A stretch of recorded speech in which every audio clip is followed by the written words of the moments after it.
instrumental in imparting training for CGMP to many companies in India.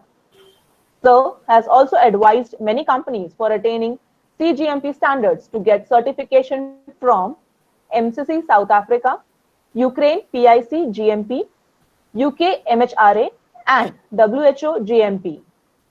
He has conducted CGMP audit as lead auditor in India, China, and Africa for the last 15 years of more than 90 companies.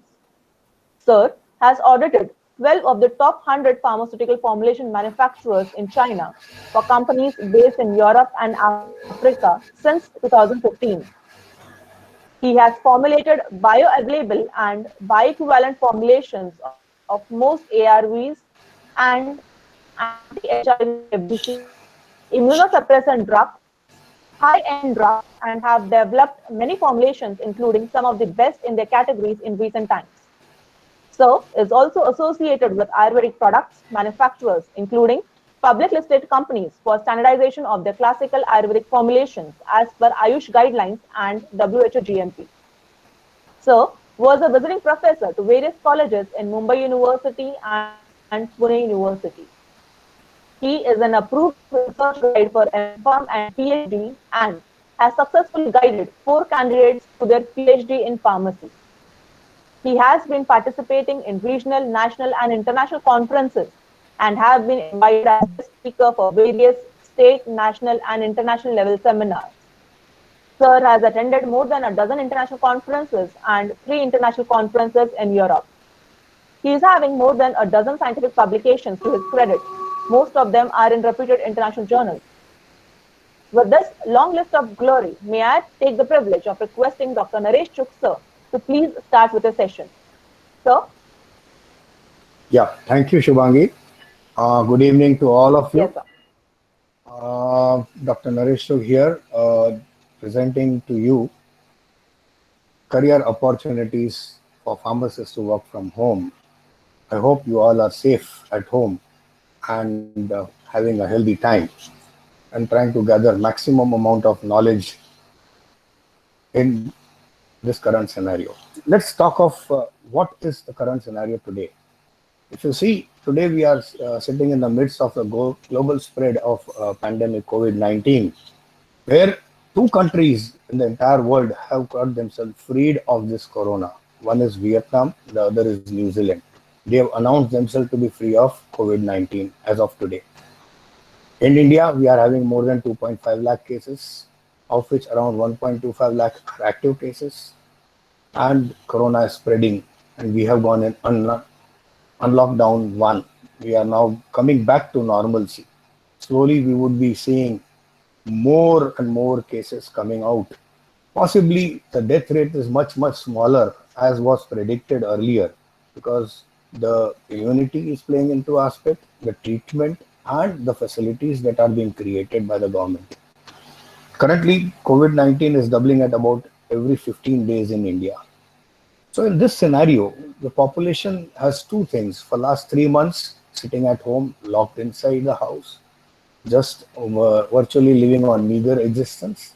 So you need to come out so that you can sustain your home needs and also to bring back the economy, back to trade.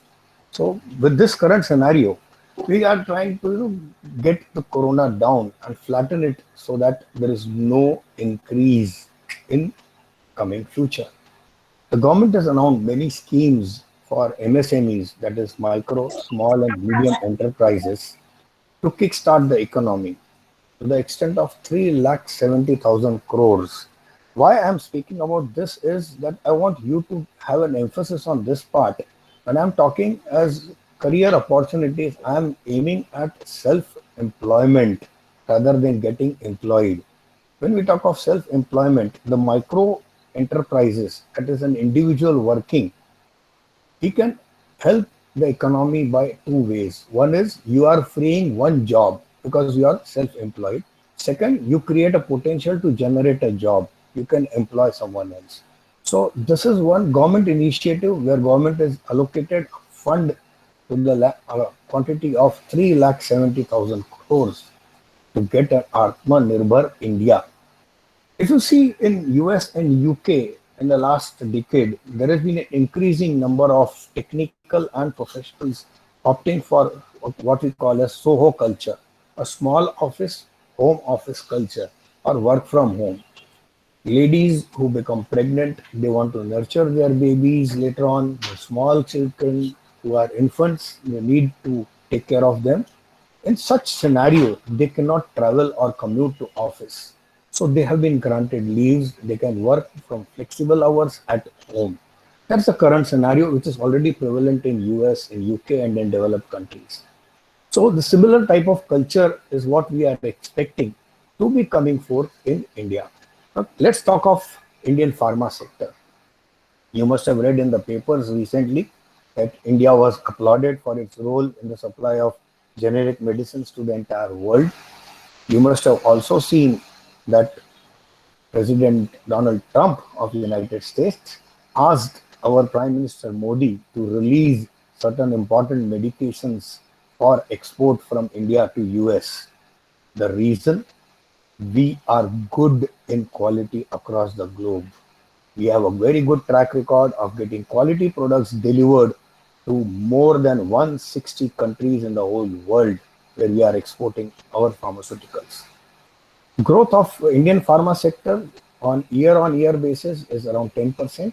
Currently, we are standing at a turnover of 1.41 lakh crores in 2019, of which exports stood at a turnover of around 55,000 crores.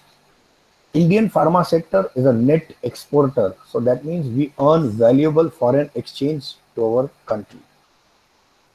When you see this, we are now talking of work from home in pharma because we are in the pharma field. So when we talk of work from home, let's see what are the advantages that it can provide both to the person who is working, wanting to work, and the person who wants to get the work done. So it could be an employer and an employee, or a company and an entrepreneur. First, it reduces travel time. You have to work from home, so there is no travel involved. You are able to work a lot, right? There's one.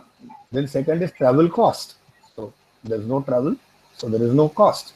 That will add to productivity. That's the first point. Second, we're talking of is it reduces workspace requirement. No big offices, no big places to apart a desk, a cabin, a chamber. You can work from your home. So office rents go down. The space requirement is reduced. Then most importantly of all, in today's times, social distancing is easily possible.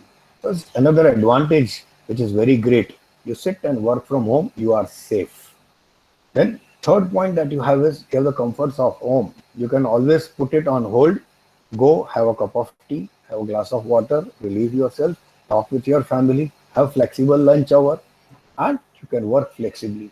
You can start at 9 in the morning and finish by 11 in the night, but still work only 6 hours of the day or 8 hours of the day. But then you can also have one more advantage. The more you work, the more you get paid. There's target oriented work and pay. That is what is prevalent in the Western culture. If you see, there are some disadvantages.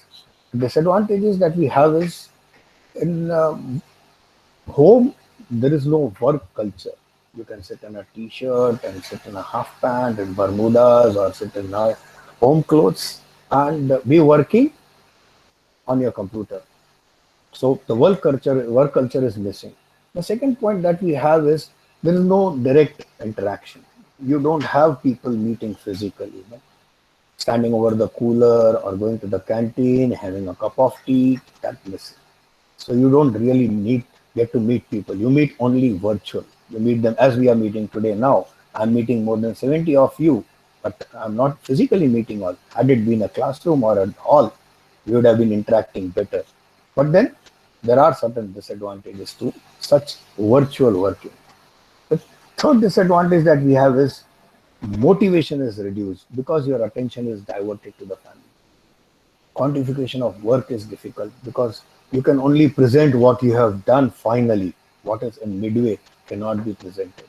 So that becomes a disadvantage. When we talk of the brain has to operate on a difficult shut on, shut off mechanism.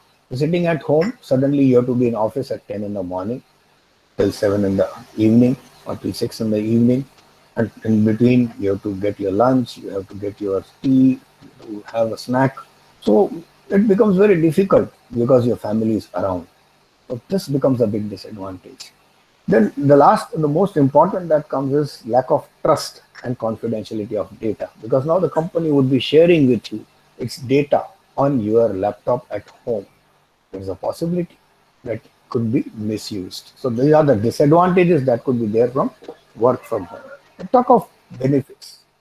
And when we talk of working from home, it's no surprise that home-based jobs in pharma industry are increasing, and they'll continue to be with more vigor in coming future. Recruitment specialists like Naukri.com, Monster Jobs, they have been currently assessing various types of pharma jobs. If you just go onto their site and try to search, they will give you many career opportunities for working from home. Cloud computing. Now we have got various companies offering you cloud storages. Digital India, we have the network, good network connectivity, internet is available, as you have seen in advertisements of various internet service providers. Then we have accessibility of technology across platforms. It makes it easy to connect and work in groups. Like we are today meeting using Google Meet. So in immediate future, what we are seeing is we'll be having cloud computing that will be taking precedence. We'll be finding diminishing office presence required in the near future. There'll be a distributed workforce. So possibly you'll be working in a company whose people are present throughout Europe and US, but they will all be meeting and talking at the same time, which is not otherwise possible. Then you have got distributed global online meetings and conferences, flexible hours of work, and quantitative linkage of pay to the output. What it does is all this translates to people opting for self-employment, or I call it as Atmanirbhar India. So let's see what are the various types of pharma desk jobs that are available to us. These are the opportunities that are available to each and every pharmacist who is trained for 4 vigorous years in Bachelor of Pharmacy or 6 years in PharmD program, and he can now opt for various different opportunities. The first opportunity that I'm going to discuss or put in front of you is clinical data management. What is clinical data management? We're talking of people who are working in the area of adverse drug reactions and post-marketing surveillance. Once a product is introduced into the market, the product is then studied for its patient safety, for its adverse reactions, and the entire data is updated in relevant formats to the regulatory authorities periodically. Then you have statistical data management of clinical trials. This is something which is widely prevalent, which is normally being done at the clinical trial organization or a CRO. But in current circumstances, the same thing can be offered from home, where the data is pulled from the cloud, worked using SAS or R programming software, and the data is then again sent back to the company. So this can be worked from home. Electronic submission of clinical studies, the same data that is compiled can be formed into a docket or a dossier, and the same can be submitted electronically for the approval from the various regulatory authorities. Pharmacovigilance, where you are updating with your doctors and trying to find out what is the update on the product usage. Like currently we are talking of remdesivir that is being used, or it is to be used in India. It is available from Bangladesh. That's what we read in today's paper. But at the same time, Indian companies are still awaiting permission from Drug Controller Authority of India. Okay. DCGI has not yet granted permission. The reason being they are still skeptical of toxicological data. They need the toxicological data and supporting clinical trials, preclinical trials, phase 1, phase 2 reports, although they may be of the innovator. They also want the stability data of the products that are made here so that no substandard product is released in the market. That was first part. Come to second part. Second option of pharma is regulatory affairs. This is a very big field. Most of you people might be striving to have a home job. This is the best home job that you can have as an entrepreneur also. Regulatory affairs, a department which is an essential part of each and every pharma company today. You have to interact with the drug regulatory authority of all the countries where the company is exporting or intends to export. So you have various type of dossiers being presented. So they are in the ECTD format, US FDA, TGA, MHRA, or into the European Union. You have the presentation of the CTD dossiers, is a common technical document. CTD is electronic. CTD dossiers are presented to ASEAN, African countries, or PICS, Pharmaceutical Invention Convention. So what we're talking is international convention. So PICS is a group of countries where they have a common platform. They recognize each other's regulatory approvals. So you need not take a separate approval once you are approved in one of the PICS countries. So more than 59 countries are members of PICS.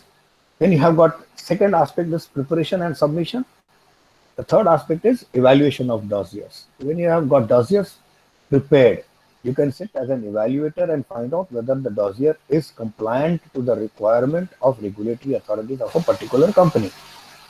Okay, I'll not go into the details of dossiers. You have got modules 1 through 5 and various aspects looking into various dossiers. The third aspect is review of protocols. So you have protocols for validation, process validation, cleaning validation, analytical method validations, then their reports. So whatever validations are done, their reports are prepared. And equipment is introduced into the company, then you have to go for various qualifications. So those reports have to be prepared. Like you've got a design qualification, DQ, then installation qualification, IQ, operational qualification, OQ, and performance qualification, PQ. Then you have got the revalidation or requalification. Periodically, all equipment has to be requalified. So all these protocols and all these reports that are to be made, the data is generated on the shop floor, but the work is done in the office. The same can be pulled through the cloud, and you can sit at the comforts of your home and work. Apart from this, you got various specifications of materials, raw materials, excipients, colorants, packing materials, all like they all have to be prepared according to the in-house specification of the company with their methods of analysis. All these are desk jobs. Then let's talk of another aspect, preparation of production information leaflet, getting the artwork designed and getting it approved. The content of the artwork has to be as per the regulatory authorities. Sometimes it has to be bilingual, that is English, as well as the local language, like we have Hindi in India, or you've got Russian for CIS countries, or you have got Portuguese, or you've got French in various other language speaking countries. Then you have to get brand search. This is another area of work where people do the brand searching in all the countries before putting up a brand. Licensing and document validation, legalization of the documents. We have to get it legalized by various chambers of commerce and get the product permission, certificate of pharmaceutical product, free sales. And these are all these documents that are required, agreements, letters of authorities that need to be put in along with your dossier so that the entire detail of the company is given with the product to the regulatory authorities. There's a part, very big part of regulatory affairs in today's scenario. So this is one major area where there have been many companies which have come out and are offering these services from their home, and companies are now picking up these kind of services. Third part is quality assurance. Now this is another aspect which is I consider both as a shop floor as a desk job. When we talk of shop floor, it is in process quality assurance that is taken in. In earlier days, it was also called as in process quality control, because what we were doing is taking the product at various stages of manufacturing, we were checking the quality. That is not it today. In GMP requirements, we need to assure the quality. So there comes a shop floor requirement of quality assurance. But to assist at shop floor, the entire documentation that is required is again part of quality assurance, which is a desk job. This desk job that is there of quality assurance, this goes back to preparation of documents like SOPs, which are to be distributed to various departments, to various um, functional areas of the manufacturing organizations. So sales has various, admin has various, stores has various SOPs, all have different SOPs. Same way, when we talk of masters, we got various masters being prepared, like a master manufacturing record. where analytical methods, we have got a standard test protocol for raw materials, for excipients, for packaging materials. Then you prepare packaging profiles. Now, all these are prepared based on data that is accumulated and which is presented. And it's a desk job. You don't require to run to the factory to get all these things done. Then you have got protocols being prepared for various validations or qualifications or qualification documents. These are again job of quality assurance. They are again desk jobs. They can be done from the comfort of the home. You need not be present on the factory, on the shop floor to get these done. Yes, performing validation is a shop floor job that cannot be avoided or cannot be done if you are not present there. Review of documents like BMRs, MFRs, validation reports, training records, etc. all are part of quality assurance. They are desk jobs. Let's talk of the fourth type of pharma desk job, that is called as online training programs. Identifying training needs. Just hold on for a second. When you're talking of online training programs, basically any training program that is required, most companies require training programs in various fields. I've just written down, I'll explain you later. First, you have to identify the training needs, then you design the training programs, arrange for the training schedules, and then assimilate, record the trainings. All these are documentation works. Identifying the training needs, so you have to see which department is involved, marketing, sales, accounts, regulatory, quality assurance, what kind of training do they require, SOP training, training of a protocol, training of a report, or training which is to be imparted for field. So you need to identify the training need, document that as an SOP. Then you design training programs, allocate. Like this seminar was conducted by Shubhangi Yadav, and they have done a very good job in putting up the entire thing with you all, making a flyer, getting a link, putting it up online, and asking you all. So this is like a training need that was identified. Program was designed. They arranged a training schedule, and then now I think the whole training is being recorded. So this is a kind of a work which can be done from home. I think Shubhangi has also done from home and not from the confines of the training college, your school of pharmacy. Same way, now let's come to the fifth point. Let's be talking of medical or transcription writers. This is an old thing which came at the turn of century. I'll go a little brief into the background of what are transcription writers. In the West, the doctors do not have time to sit and write prescriptions or give instructions and go on writing down what they are observing. So what they do is they have a voice recorder. They keep the voice recorder with them. And when they see a patient, they just go on speaking and the whole thing is recorded. Now this record of a patient and the prescription that is given to the patient is recorded in a voice. This is converted into paper. So this voice recording is converted into a transcription or a medical write-up. So this kind of job emerged from the West in Y2K, and it is still continuing because the practice is still continuing there. They have not changed their practice. For this, you need a very good hearing ability. You should be able to understand languages, various dialects. So you have English, but the way a Chinese would speak, way a Taiwanese would speak, way an African would speak, way a European would speak, or even British English and American English. The accents are different, the dialects are different. You need to understand the language. Transfer this verbal language into written text without any errors. And then you can review the medical records that are written, whether they are correct, and you have an archival procedure. So the next point that I'm going to talk after medical transcription is clinical research associates. And generally, this was again a job which is of a CRO, clinical research organization. But now most of the job that is done on the desk are segregated separate. What is that? One is clinical trial protocols, preparation of the protocol, selection of candidates. So when you have got more than 500 candidates available from a pool, you have to select for a particular protocol for a particular study. So that is something which is manual. You have to select through the various files. The files could be available electronically online. Then you have to get the approval of the protocol and the selected candidates from the ethics committee. Once that is done, the trial is prepared, which is conducted on in the CRO. Once the trial is done, the data is collected, the analysis is done. That we have already discussed in first part, data management. When you have data assimilation and management, that is a separate point.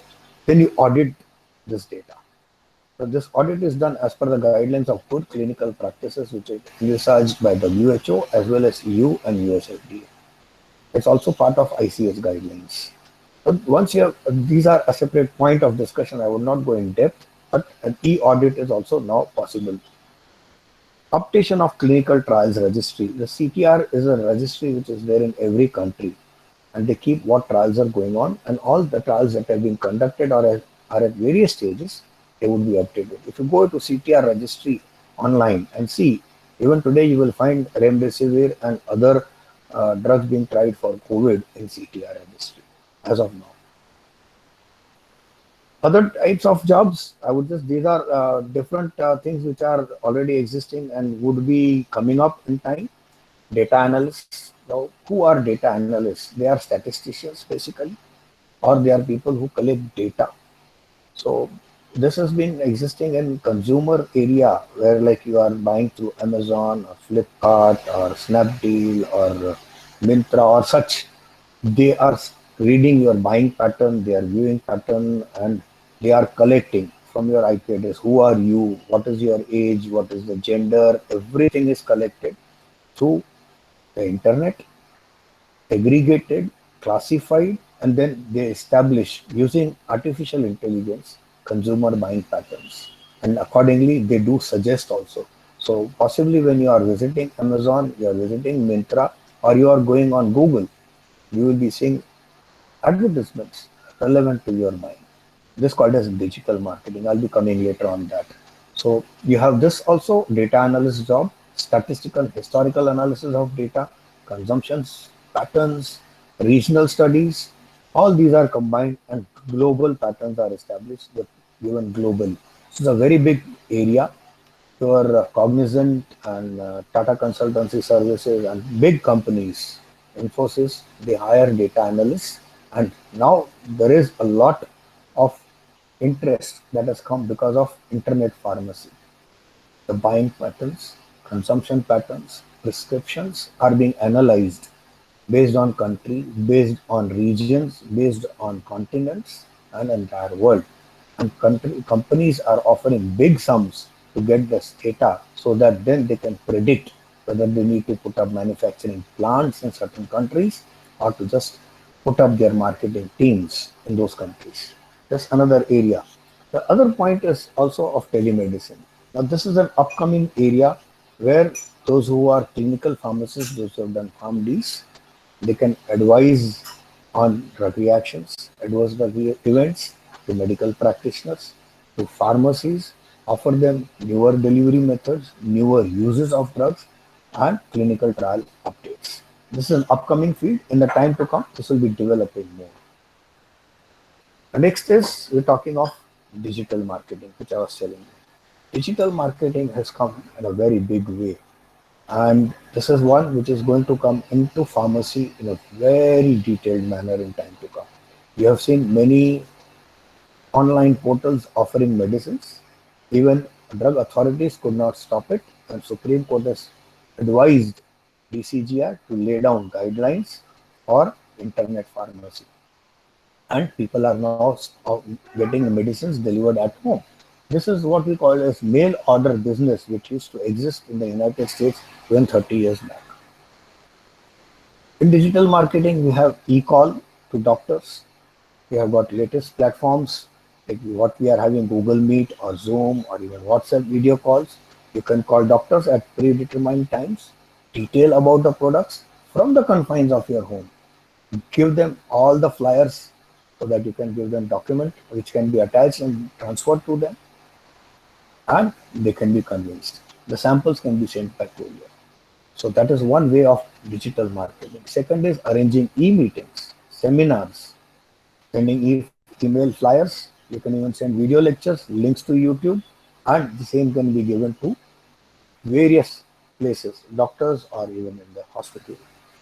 So this is one way where digital marketing would be coming in. Let's talk of some different kind of work. As I said, that there won't be any physical borders remaining in time to come. So there will be opportunities that will be existing across continents, across the entire world through the internet. And I'm not talking of jobs that are possibly available in developed countries. This, the first point that I'm talking of is centralized order pharmacies. Now, this is something which is called as job of hospitals, whether a group of hospitals or big hospital setups. Now, prescriptions are generated by doctors in all the wards in various rooms. And as I said, those prescriptions are then sent to a centralized pharmacy. Now, there is no physical movement. That goes online to the pharmacist. The pharmacist will just not take the prescription and directly deliver it to the ward or to the nurse with the name of the patient and all details mentioned on it. He would be first checking the prescription. So analyzing the prescription or verification of prescription is a must. That goes with every pharmacy or a pharmacist. That's the role of the pharmacist. Then most of the prescriptions are then prepared because they are not kept ready. So certain IV fluids, certain injectables, they are made in the hospital pharmacy and then dispatched to the ward. Now this online work can be done remotely. So there is currently requirement due to COVID-19 by many hospitals, since pharmacists cannot come to the hospital, they are operating remotely, pulling up all the prescriptions, validating the prescription, and then sanctioning the prescription for dispensing to the dispensing room in the hospital, from where it will then be sent. So the job of authorizing the prescription for dispensing is done remotely. The second is remote order pharmacist. This is applicable for retail pharmacies, where like what we have is you have got Farm Easy and all. You have to upload your prescription to them. They will take the prescription and they are just forwarding it to nearest retail pharmacy and they are sending it. That is not the case in developed countries. In developed countries, you have your own retail pharmacy next door where you are registered with your social security number, where your medicines and your medical history is maintained. Now, in such remote pharmacy, your details are mentioned. When you give the prescription there, or when you are uploading the prescription, it is sent to the pharmacist who will analyze and then instruct the person in the retail pharmacy to give the prescription. So again, this is a new thing that has come in COVID-19, where the pharmacist may not be available in the pharmacy and he can remotely authorize prescriptions for dispensing. Then telecommuting pharmacists is what we are calling as virtual patient care, where pharmacists are advising the patients on the taking of medicines virtual. So they will be going online, they will be meeting, or they will be offering their services to the patients through internet. The next is prescription verification pharmacists. They are drug interaction specialists. As I talked in the first and second, in centralized order pharmacies and in remote order pharmacies, what we talked of is those who are authorizing and validating. Here again, the person is specialist in identifying drug interactions. So they would be identifying, this is the job of clinical pharmacists. They would be identifying the drug interactions, which maybe a medical practitioner may unintentionally ignore or may not be aware that a potential drug interaction could exist. So that would be identified and it would be flagged. The last point that I'm talking of pharmacy is creation of isolation rooms or ICUs at home with nursing care and telemedicine on call. This is available in the Western or in the developed countries and it is in nascent stage currently. But I recently came across in India where Sir Harkishan Das Hospital, that is Reliance Hospital in Mumbai, has come up with offering such isolation rooms can be created or ICUs can be created at home with nursing care or telemedicine on call. So it's coming up in India too. They talk of medication safety associates. They are nothing but they are associates who are assigned to a number of doctors who would be checking up their prescriptions and identifying if there are any potential misses in the prescriptions, that if they have missed or they need to see based on the current diagnosis. So they are assist to the doctors. Generally, it's a clinical pharmacist job, not a production pharmacist or registered pharmacist. Then next type of pharmacy job that is there is academic experts. Now that is something which is available already. We are teachers are taking lectures the same way.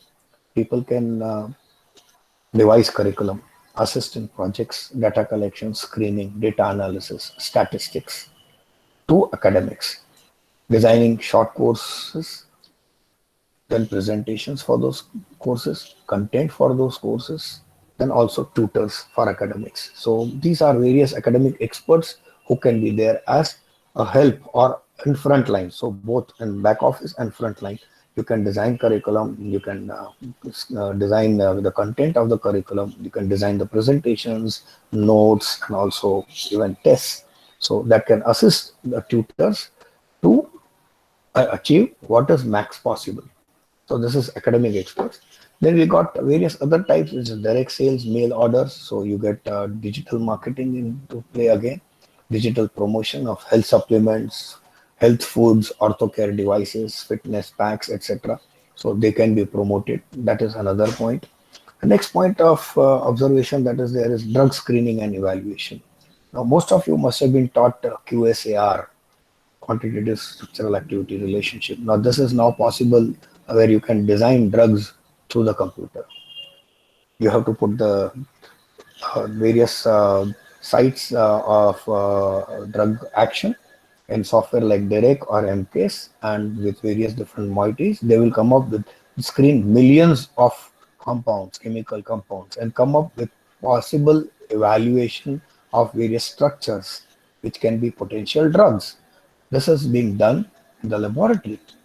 Now, instead of that, you can just come out of that, sit in the confines of your home, and try to find out new drugs for various diseases. The various software like Cority, SafeVault, they are used for QSAR software and drug discovery. This again is another field. Another field which I'm talking, which is not exactly pharmacy, but there is an element of pharmacy in it. There are bloggers, YouTubers, social influencers like blogspot.com, pharmainfoline.com. There are many pharma websites which are publishing articles, they're publishing news, they're publishing various contents for use of pharma industry. So you can be part of that and you can have a successful career in what we call as journalism. So we have pharma journalism as well. And what we have is you can come out of pharma field, having knowledge of health and having knowledge of diseases. You can become a life coach or a career coach. These are the various options that are available to you.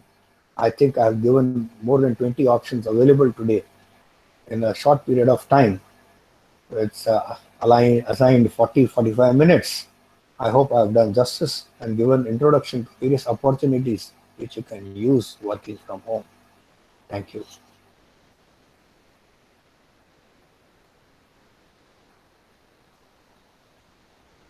Shivangi, you can take over. Yes. Thank you, sir. It indeed was an amazing session. I hope the participants had a wonderful time listening to you. Thank you again, sir. Now I request participants to please raise their questions in the chat box. Our faculty, Dr. Sudhir Pandya, sir, will take the questions on your behalf. Over to you, Dr. Pandya, sir. Thank you, ma'am.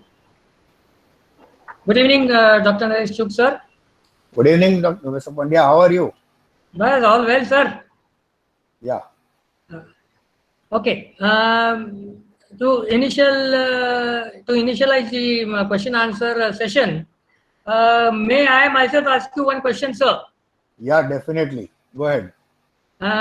Sir, in case of e-filing or e-CTD, what is the care that we should take? That since you have mentioned about ICH and e-CTD, what is the care that we should take, especially with a reflect on regulatory basis and at the same time on DMF, because those two run parallelly, and in DMF we have to give the open part only, and vice versa. So can you please guide us?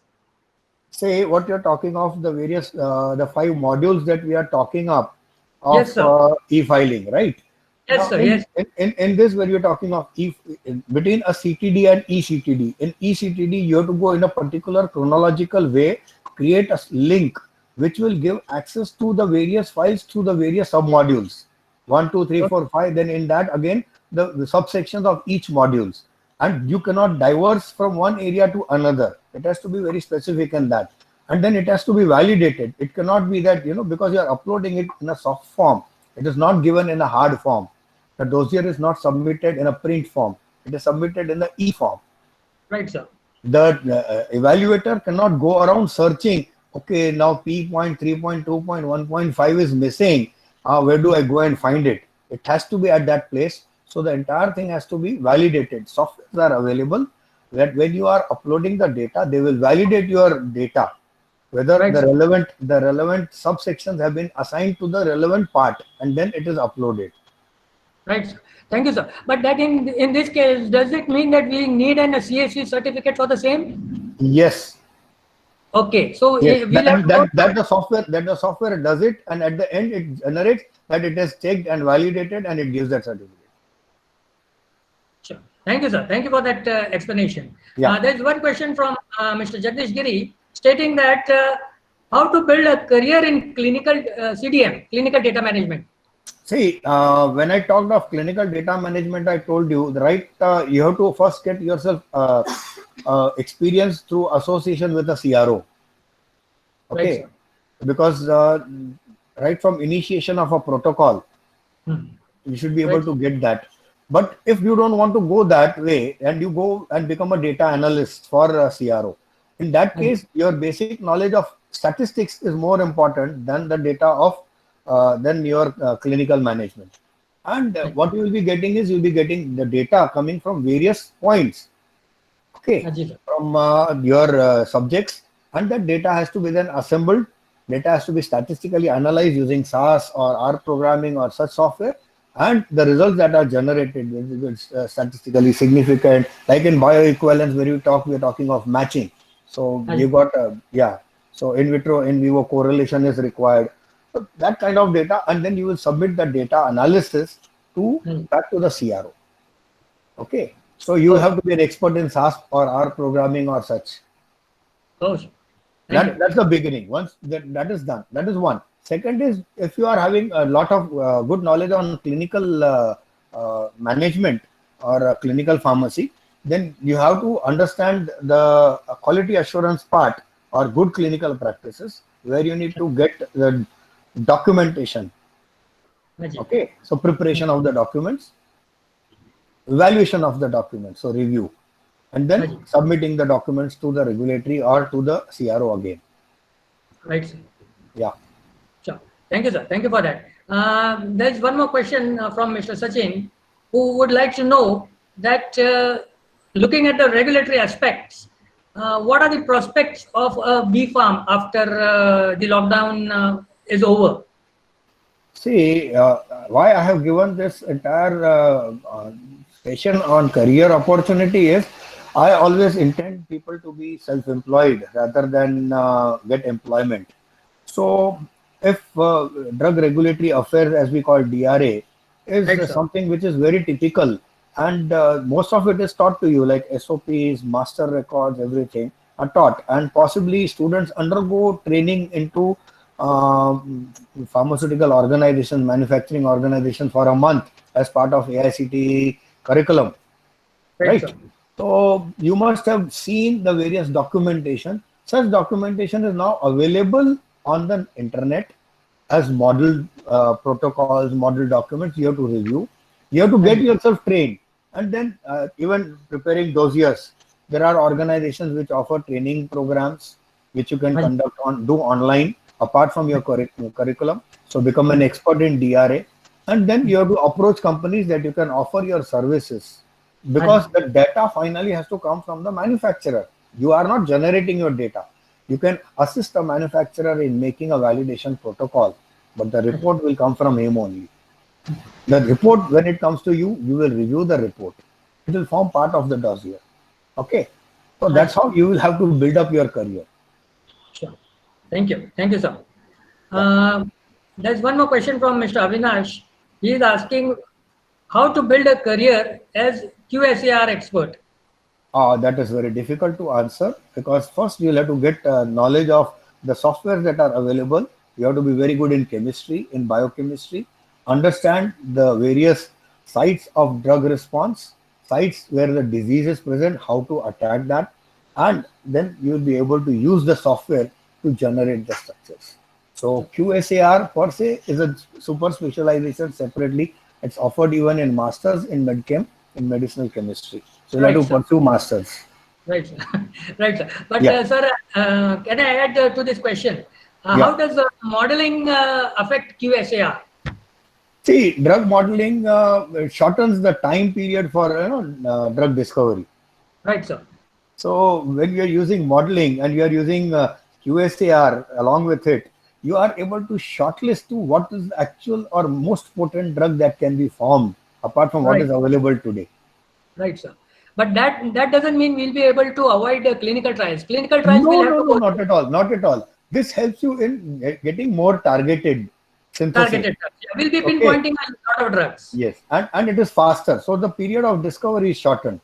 Short, right. Thank you, sir. Thank you for that. Sir, there's one question from Prachi Ranade, who would like to know the TCS experience is counted or not. Whether when she wants to jump to regulatory or some other field of the pharma industry. It depends on what you are working in TCS. If you are going into clinical data management or in PSUR study or in other such study, it will be difficult for you to come to regulatory affairs, because that's totally a different point. Because the exposure of regulatory affairs is with the factory, and from TCS it goes to the hospital. So the two areas are different. You have to define yourself. You want to lean towards the production side, or you want to lean towards the clinical side. Thank you, sir. Thank you for that. Ms. Manisha would like to know what are the skills, special skills that she'll have to develop when she's working through pharmacovigilance. She has to keep a good knowledge of drug side effects, adverse effects, drug interactions, and develop more skills onto the clinical side rather than the pharmaceutical side of a drug. Right. Thank you, sir. Thank you very much for that. I think the same answer will apply for quality assurance also, because we have to be more specific when we are running through a quality assurance department. Yeah. Sure. Thank you, sir. Thank you for that. Sir, there are plenty of more questions, but we are. Sandeep, I'll add Rajiv. one more point here before you just. Quality assurance and regulatory affairs go hand in hand, because when we talk of quality assurance, most of the documentation is technical, which is pertaining to the plant, and it has a reflection back again on the dossier that would be submitted for a product registration. Right. So it will be counting in the DSF, I think. Inter alia, regulatory and quality assurance go hand in hand. Thank you, sir. Thank you. Thank you for that. Sir, there are plenty of more questions, but I would, I think I'll be grateful if Shubhangi ma'am can collect all these questions and put it to you through the mail ID that you have given us. Is it okay for you? I'm comfortable with it, sir. But don't try to make it too many. Make a couple of them and couple of them, join them together and send it to me. Sure, sure. That will be good enough for it. Thank you for the liberty, sir. Before I hand over again to Shubhangi madam, I would like to invite our principal, Dr. Neeraj Vyavare sir, to come in and have an interaction as well as comment and guide us through the ongoing webinar. May I ask, sir, please come in? Yes, yes, sir. Am I audible?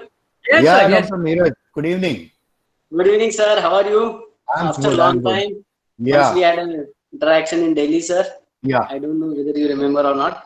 Anyway, sir, I was amongst the audience, not as a principal, but it was very nice to listen to you and various aspects of specifically the related to work from home, because now this has come a new concept, and probably another 4 to 6 months minimum online scenario has to be continued. So this will continue for a longer time. Yes, and okay. In time to come, with the good internet connectivity coming in, I think that will be one job which will be on offer for many. Yes, sir. And that's what this cloud computing and other parts, the cloud technology also you have touched.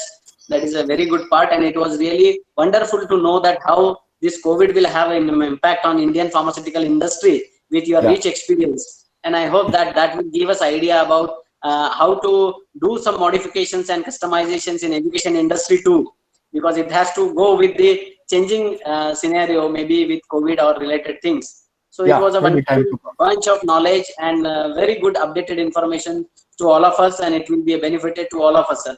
Thank you for sparing your valuable time for all of us, sir. It was a pleasure. I'm thankful to Dr. D.Y. Patil College of Pharmacy for giving me an opportunity to come out and express my views and opinion on new opportunities for students. Yes, sir. And we will have a regular interaction, sir. This is a start point. Okay. We would like to have a regular interaction. Definitely. Yeah. Thank you. Over to Shubhangi. Yeah, thank you, sir, for giving the concluding remarks. Now I request our faculty, Dr. Vaibhav Vaidya, sir, to please propose the vote of thanks for the webinar. Dr. Vaidya? Thank you, Dada ma'am. I, Dr. Vaibhav Vaidya, on behalf of principal, all faculty members, management of Dr. D.Y. Patil College of Pharmacy, Akodi, extend our gratitude to Dr. Naresh Chugh for sparing his valuable time and enlightening us with different sectors that can be explored in future as a career opportunity, and also elaborating us with different skill sets required to explore these sectors. Thank you, sir. I also thanks all participants for their patient listening. Thank you, one and all. Over to Jadhav ma'am. Thank you, sir. With this, I declare that today's webinar is over. And again, I thanks Dr. Naresh Chugh, sir, for sparing his valuable time and being the speaker for the day. Thank you so much, sir. Okay, welcome. Thank you all. Thank you. Thank you. Bye-bye. Thank you. Bye.